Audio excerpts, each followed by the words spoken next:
Good afternoon from Recording Studio Oxford, Carl. Here we go again.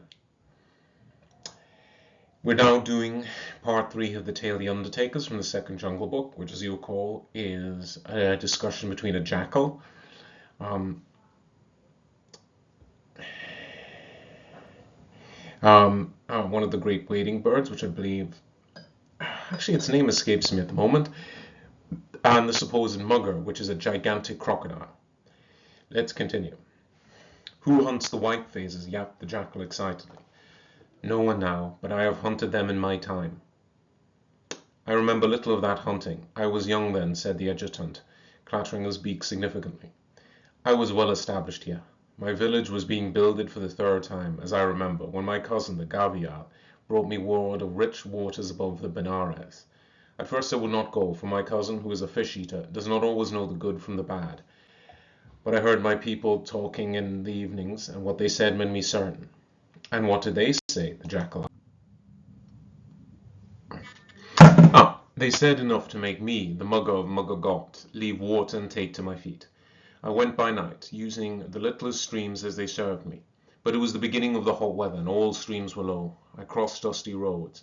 I went through tall grass. I climbed hills in the moonlight. Even rocks did I climb, children. Consider this well. I crossed the tail of Sir Hind, the waterless, before I could find the little set of little rivers that flow Gungaward. I was a month's journey from my own people and the river I knew. That was very marvelous. What food in the way, said the jackal, who kept his soul in his little stomach and was not impressed by the mugger's land travels. That which I could find, cousin, said the mugger, slowly dragging each word. Now you do not call a man cousin in India unless you can establish some kind of blood relationship. And as it is only in the old fairy tales that the mugger ever marries a jackal, the jackal knew for what reason he had been suddenly lifted into the mugger's family circle. If they had been alone, he wouldn't have cared, but the adjutant's eyes twinkled with mirth at the ugly jest. Assuredly, father, I might have known, said the jackal. A mugger does not care to be called a father of jackals, and the mugger of Muggergot said as much, and a great deal more in which there is no use of repeating here. The protector of the poor has claimed kinship. How can I remember the precise degree? Moreover, we eat the same food. He has said it, was the jackal's reply. Now that made matters rather worse, for what the jackal hinted at was that the mugger must have eaten his food on that land march, fresh and fresh every day, instead of keeping it by him till it was in a fit and proper condition, as every self-respecting mugger and most wild beasts do when they can. Indeed, one of the worst contempts along the riverbed is eat of fresh meat. It's nearly as bad as calling man a cannibal. That food was eaten 30 seasons ago, said the adjutant quietly. If we talk for 30 seasons more, it will never come back. Tell us what happened when the good waters were reached after thy most wonderful land journey. If we listened to the howling of every jackal, the business of the town would stop, as this saying is. The mugger must have been grateful for the interruption, because he went on with a rush. By the right and left of Gunga, when I came over there, never did I see such waters. Were they better then than the big flood of last season, said the jackal. Better. That flood was no more than comes every 5 years, a handful of drowned strangers, some chickens, and a dead bullock in muddy water with cross currents. But the season I think of, the river was slow, smooth, and even, and as the Gavial had warned me, the dead English came down touching each other. I got my girth in that season, my girth and my depth, from Agra by Etawah and the broad rivers waters by Allahabad. Oh, the eddy that set under the walls of the fort at Allahabad, said the adjutant. They came in there like widgeon to the reeds, and round they swung, thus.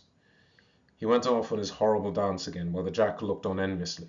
He naturally could not remember the terrible year of the mutiny they were talking about. The mugger continued.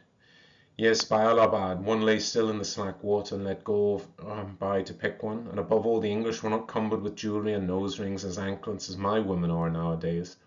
They delight in ornaments as to end with a rope for a necklace, as the saying goes. All the muggers of the river grew fat then, but it was my fate to be fatter than them all. The news was that the English were being hunted into the rivers, and by the right and the left of Gunga. We believed it was true. So as far south I went, I believed it to be true, and I went down the stream beyond Mungir and the tombs that look over the river. I know that place, said the adjutant. Since those days Mungir is a lost city. Very few live there now. Thereafter I worked upstream very slowly and lazily, and a little above Mungir there came down a boatful of white faces, alive. They were, as I remember, women, lying under a cloth spread over sticks and crying aloud. There was never a gun fired at us, the watcher of the fords in those days. All the guns were busy elsewhere. We could hear them by day and night, and then coming and going as the wind shifted. I rose up full before the boat, because I had never seen white faces alive, though I knew them well, otherwise. A naked white child kneeling by the side of the boat, and stooping over, must needs try to trail his hand in the river. It is a pretty thing to see how a child loves running water. I had fed that day, but there was as yet a little unfilled space within me. Still it was for sport, not for food, that I rose at the child's hands. They were so clear a mark that I could not even look when I closed, but they were so small that through my jaws rang true, I am sure of that. The child drew them up swiftly unhurt. They must pass between tooth and tooth, those small white hands. I should have caught them crosswise at the elbows, but, as I said, it was only for sport and desire to see new things that I rose at all. They cried out one after the other in the boat, and presently I rose again to watch them. The boat was too heavy to push over. They were only women, but he who trusts a woman will walk on duckweed in a pool, as the saying is, and by the right and left of Gunga, that is truth. Once a woman gave me some dried skin from a fish, said the jackal. I had hoped to get her baby, but horse food is better than the kick of a horse, as the saying is. What did thy woman do? She fired at me with a short gun of a kind I've never seen before or since, 5 times, one or the other. The mugger must have met with an old-fashioned revolver, and I stayed open-mouthed and gaping, my head in the smoke. Never did I see such a thing. 5 times, as swiftly as I waved my tail, thus. The jackal, who had grown more and more interested in the story, had just about time to leap back as the huge tail swung by like a scythe. Not before the 5th shot, said the mugger, although he had never dreamed of stunning one of his listeners. Not before the 5th shot did I sink. And I rose in time to hear boatmen telling of all those white women that I was most certainly dead. 1 bullet, and I had gone under the neckplate of mine. I know not if it is there still, for the reason I cannot turn my head. Look and see, child, it will show thee that my tale is true. Eyes, said the jackal, shall an eater of old shoes, a bone-cracker, presume to doubt the word of the envy of the river? May my tail be bitten off by blind puppies, if the shadow of such a thought crossed my humble mind. The protector of the poor has condescended to inform me, his slave, that once in his life he was wounded by a woman. That is sufficient. I will tell the tale to all my children, asking for no proof. Overmuch civility is sometimes no better than overmuch discourtesy, for, as the saying is, one can choke a guest with curds. I do not desire that any of thy children of mine should know that the mugger of Mugger God took his only wound from a woman. They will have much else to think about if they get their meat as miserably as does their father. It is forgotten long ago. It was never said. There never was a night woman. There was no boat. Nothing whatever happened at all. The jackal waved his brush to show completely everything was wiped out of his memory and sat down the air. Indeed, very many things happened, said the mugger, beaten in a second attempt that night to get the better of his friend. Neither bore malice, however. Eaten Beaten was a fair long on the river, and the jackal came in for his share of plunder when the mugger had finished a meal. I left that boat and went upstream, and when I had reached Ara and the backwaters behind it, there were no more dead English. The river was empty for a while. Then came 1 or 2 dead in red coats, not English, but one of a kind all, Hindus and Perbias, then 5 and 6 abreast, and the last to Mara to the north beyond Agra. It was as though whole villages had walked into the water.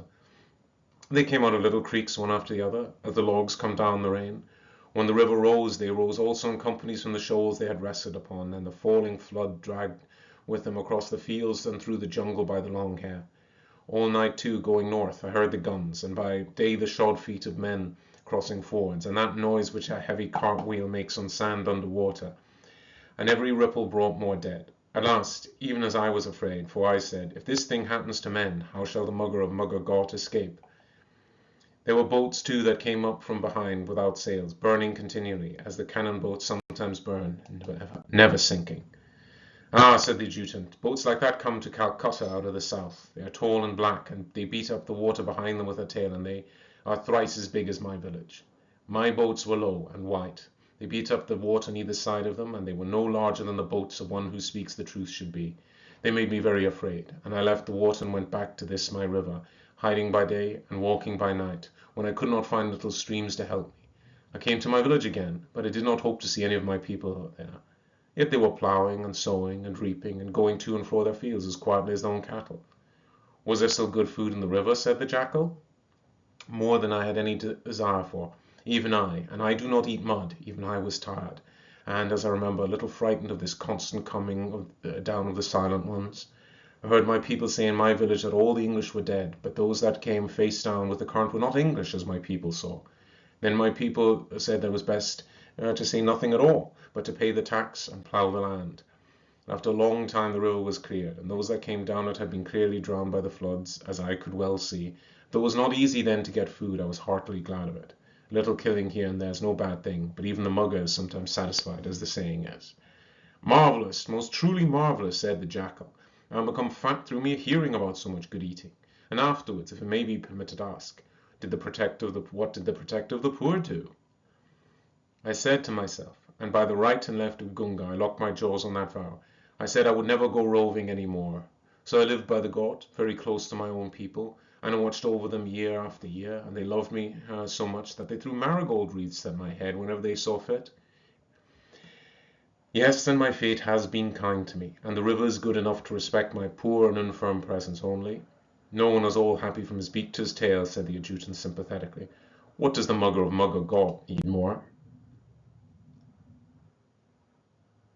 That little white child which I did not get, said the mugger with a sigh. He was very small, but I have not forgotten. I am old now, but before I die it is my desire to try one new thing. It's true they're heavy-footed, noisy and foolish people, and the sport would be small. But I remember the old days above Benares, and if the child lives, he will remember still. Maybe he goes up and down the bank of some river, telling how he once passed his hands between the teeth of the mugger of Mugger Ghaut, and lived to make a tale of it. My fate has been very kind, but that plagues me sometimes in my dreams, the thought that the little white child in the bowl in that boat. He yawned and closed his jaws. And now we'll rest and think. Keep silent, my children, and respect the aged. He turned stiffly and shuffled to the top of the sandbar, while the jackal drew back with the adjutant to the shelter of a tree stranded on the nearest edge of the railway bridge. That was a pleasant and profitable life, he grinned, looking up inquiringly at the bird who towered above him. And not once, mark you, did he think fit to tell me where a morsel might have been left along the banks. Yet I have told him 100 times of the good things wallowing downstream. How true is the saying, all the world forgets the jackal and the barber when the news has been told. Now he's going to sleep. Arg! How can a jackal hunt with a mugger, said the adjutant coolly. Big thief and little thief, it is easy to see who gets the pickings. The jackal turned, whining impatiently, was going to curl himself up under the tree trunks, when suddenly he cowered and looked up through the draggled branches of the bridge almost above his head. What now? Said the adjutant, opening his wings uneasily. Wait till we see. The wind blows from us to them, but they are not looking for us. Those two men. Men, is it? My office protects me. All India knows I am holy. The adjutant, being a first-class scavenger, is allowed to go where he pleases, and this one never flinched. I am not worth a blow from anything better than old shoes, said the jackal, listening. Hark to that footfall, he went on. That was no country leather, but the shod foot of a white face. Listen again. Iron hits upon iron up there. It is a gun. Friend, those heavy-footed, foolish English are coming to speak with the mugger. Warn him, then. He was called the protector of the poor by someone not unlike this starving jackal some time ago. Let my cousin protect his own hide. He has told me again and again that there is nothing for him to fear from the white faces. They must be white faces.